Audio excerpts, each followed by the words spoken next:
Obrigado. Depois desta apresentação. Oi. Pronto, acho que está melhor. Começando para apresentar a minha história, eu realmente em 10 minutos tenho duas histórias de vida para contar. Vou ver se divido em. Faço 5-5, 6-5. Pronto, tentar cumprir dentro dos 10 minutos sem fugir muito. Eu nasci em Bissau em 1992. Sou o mais novo de um conjunto de 9 irmãos, portanto uma família mais ou menos grande.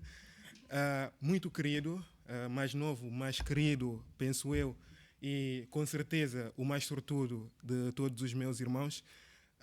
Com os meus irmãos, principalmente da parte da minha mãe, temos uma diferença de idade assim considerável. Com a minha irmã, a mais nova, temos uma diferença de 12 anos.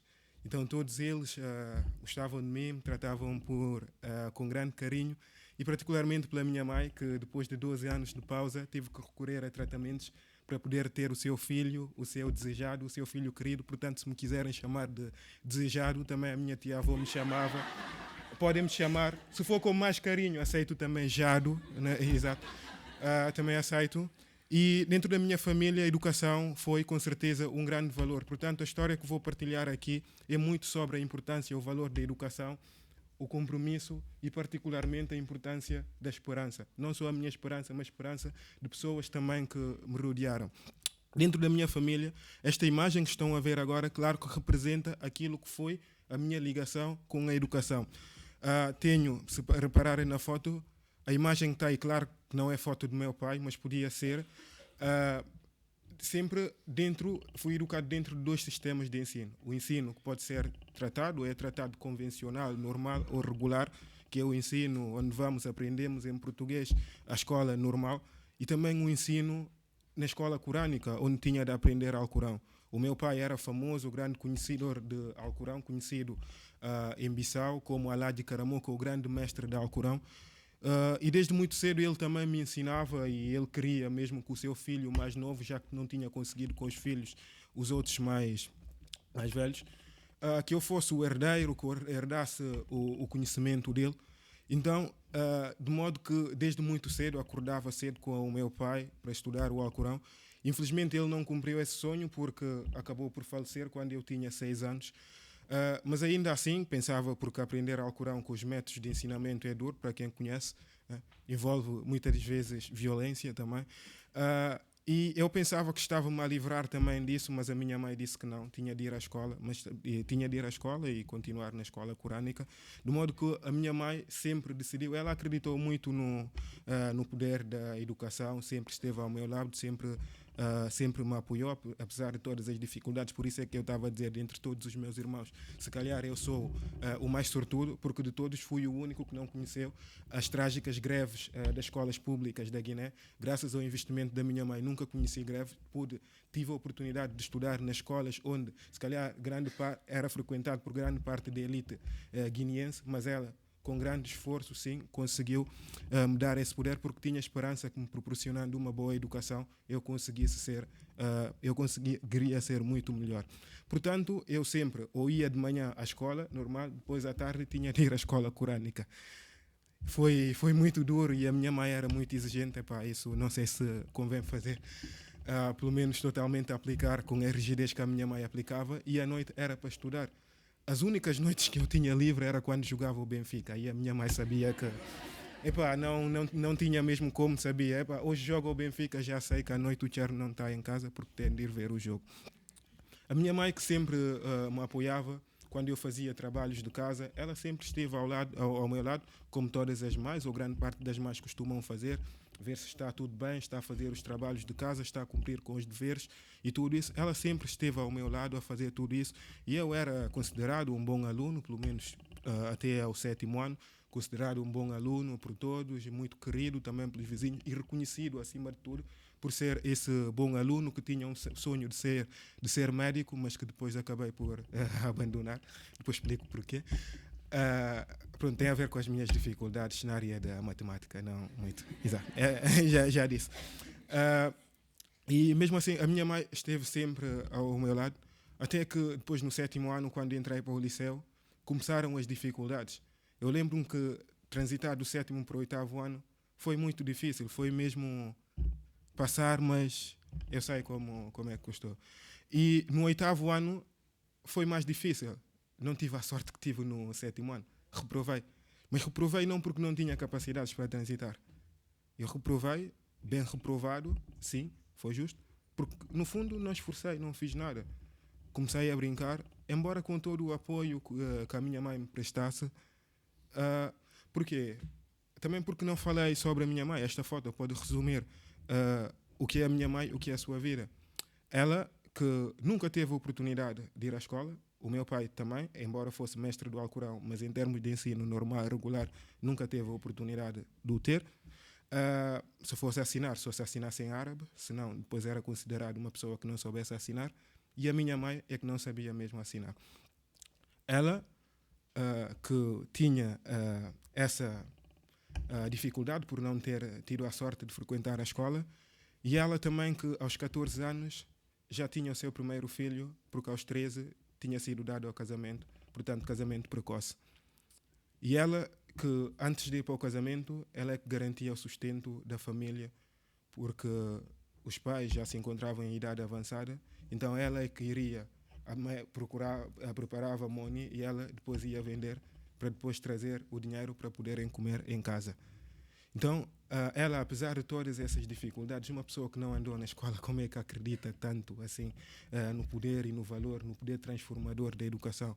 Na verdade, sim, ela acreditava mesmo nisso e conseguiu, graças a Deus, conseguiu me passar isso e eu também acho que herdei isso. Tanto que depois no 7º ano, aliás no 8º ano, depois quando eu chumei, a minha mãe, a única coisa que disse, é normal. É normal sim, porque normalmente no meio onde eu cresci, era normal pelo menos uma vez chumbar. Se chumbasse mais que duas, 3 vezes, aí sim, qualquer coisa estava mal. Mas uma vez, é normal estar dentro de coisa. Ok, então este ano vais passar as férias todas a estudar. Portanto, eu não tinha tempo de ir jogar com os meus amigos. Jogar não tanto, eu gostava mais de ser árbitro, na verdade. Exato, mas mesmo de arbitrar o jogo, depois não tinha essa oportunidade, porque ela depois foi muito mais rica. Mas só que, e ela, depois eu senti uma coisa quando eu peguei a minha pauta, no final, eu pensei, epá, eu podia ter feito melhor, por que eu não fiz melhor? E eu pensei, durante todo aquele tempo todo, eu andei a enganar a minha mãe. Mas enganar mesmo de verdade. Porquê? A minha mãe ia sempre à escola, acompanha no final de cada período, quando saíam as notas, ver o que é que, como é que as coisas estavam. E sempre eu dizia, como é que eu lhe explicava a pauta? Dizia, lembro-me no 7º ano, penso que tinha 12 disciplinas. Ok, 12 disciplinas. Eu tinha 5 negativas, 5, depois 7. A minha matemática já disse que não é muito boa. Exato, sim. Então eu dizia, mas não, está tudo bem, porque é assim, vamos contar. As positivas, tenho 7 positivas e 5 negativas. É bom, é muito bom. E claro que ela acreditava nisso. Ela acreditava e eu fazia mesmo que fosse. Insisto, para mim era importante que fosse a minha mãe ir buscar as minhas notas e não fosse a minha irmã, porque seria mais fácil depois fazer o jogo, o número das notas, 5 positivas. Ok, está bem, então é bom, né? Sim, é muito bom, mãe. Ok, então se calhar para o próximo trimestre vamos melhorar isso. E depois, quando chega ao final, chumbei. Eu andei a mentir esse tempo todo. Então agora eu chumbei com as 5 disciplinas negativas, 5 negativas. Então eu estava chumbado desde o primeiro trimestre, eu é que andava a mentir. Nesse momento eu senti vergonha, porque pensei, a minha mãe anda a fazer todo esse sacrifício. Ela o que faz é ir a Senegal buscar ir para o Senegal buscar comprar as coisas e depois vender. Mesmo com todas as dificuldades do caminho de viagem, isso tudo, ela conseguiu e conseguia sustentar a família, mesmo nos tempos em que o caminho para o Senegal era difícil por causa dos rebeldes de Casamance, ela fazia esse esforço. E acreditou bastante nisso. E então eu senti naquele momento vergonha e eu pensei, naquele momento a única coisa que eu fiz, um juramento, que penso que é a primeira vez, não é a primeira vez, porque pronto, isto no Ubuntu depois contamos as histórias de vida nas bibliotecas humanas e tudo, já tive a oportunidade de o partilhar, portanto é a segunda vez e para muitas pessoas, se calhar a maioria que está cá, é a primeira vez. Eu fiz um juramento, isto nunca mais vai voltar a acontecer, nunca mais voltarei a reprovar. Hoje estou na reta final de concluir o meu mestrado em Desenvolvimento e Cooperação Internacional. Desde o 7º ano, nunca mais voltei a reprovar. Fiz 3 anos de licenciatura, não reprovei, não chumbei uma cadeira sequer para poder manter vivo esse juramento, porque eu acredito nisso. E eu lembro-me no final da minha licenciatura, quando terminei a minha licenciatura, aqui ao lado, no outro lado da avenida, na Faculdade de Ciências Sociais e Humanas, licenciatura em Ciência Política e Relações Internacionais, eu nunca gostei de queimas da fita, pronto, faz-me confusão. Mas só que a minha mãe perguntou-me, pá, então, e como é que vai ser? Vamos à queima? Não, e não preparei nada. Se não é importante para ti, para mim é importante. E aquilo pesou.